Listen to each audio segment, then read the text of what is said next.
మనలో మార్పు రానంత వరకు రోజులు మారినా, నెలలు మారినా, సంవత్సరాలు మారినా మన జీవితంలో ఎటువంటి మార్పు ఉండదు. మార్పు అనేది నీ నుండే మొదలవ్వాలి.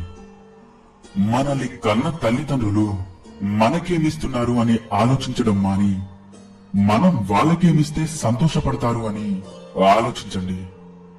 మంచితనంతో ఉండాలి, మంచి మనసుతో ఆలోచించాలి. అప్పుడే అంతా మంచి జరుగుతుంది. ఈ రోజుల్లో కొందరు ఎలా ఉన్నారు అంటే, ముందు నీతులు వల్లిస్తారు, మళ్ళీ ఏం తెలియనట్లు వెనక గోతులు తవ్వుతారు. జాగ్రత్తగా ఉండండి. మనశ్శాంతి ఇవ్వని సంపద, ఆరోగ్యం లేని ఆయుష్, అర్థం చేసుకోలేని బంధం, అక్కరకు రాని స్నేహం, ఉన్నా ఒకటే లేకున్నా ఒకటే. తన యొక్క వ్యక్తిత్వాన్ని తన ఆస్తిగా భావించేవాడు ఎప్పటికీ రారాజే.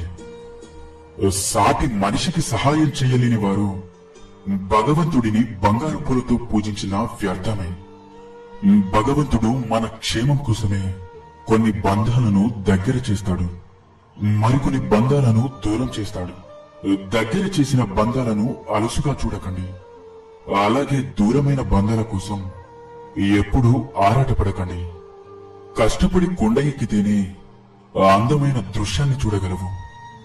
జీవితం కూడా అంతే, కష్టపడితేనే అందంగా ఉన్న ఆనందాన్ని చూడగలవు.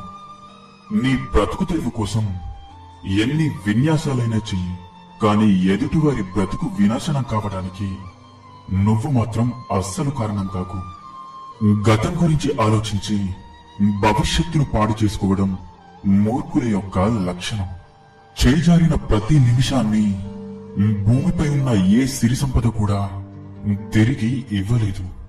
సమయాన్ని వృధా చేయకండి. చీకటి నలుపని, వెలుగు తెలుపని అందరికీ తెలుసు, కానీ పోరాడితేనే గెలుపని కొందరికి మాత్రమే తెలుసు.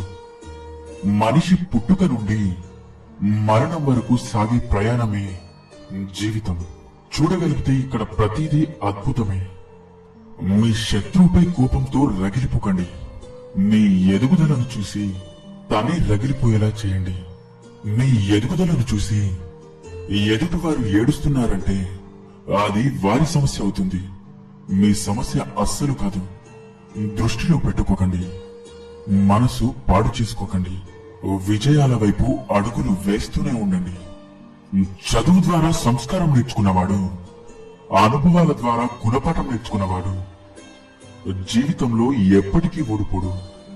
మోసం తాత్కాలికంగా ఆనందాన్ని ఇవ్వవచ్చు, కానీ ఏదో ఒక రోజు భారీ మూల్యం చెల్లించక తప్పదు.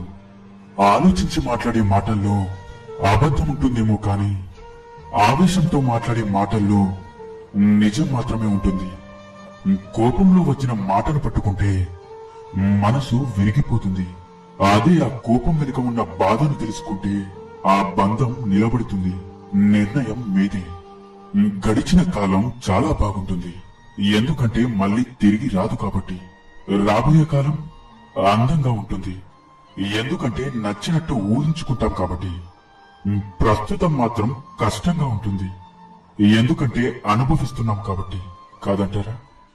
కఠినమైన జీవిత సత్యం ఏంటంటే, అందరి గురించి ఆలోచించే వాళ్ళే ఎక్కువగా బాధపడుతుంటారు. ఎవరిలా పోతే మనకెందుకులే అనుకునేవారు దర్జాగా హుందాగా ఉంటారు. అర్థమైందనుకుంటా. ఎన్ని మంచి సూక్తులలో మీకు ఏ సూక్తి నచ్చిందో కింద కామెంట్ చేయండి. అలాగే ఈ వీడియో మీకు నచ్చినట్లయితే వీడియోని లైక్ చేసి ఇలాంటి మరిన్ని వీడియోస్ కోసం మన ఛానల్ ని సబ్స్క్రైబ్ చేసుకోండి. ధన్యవాదాలు.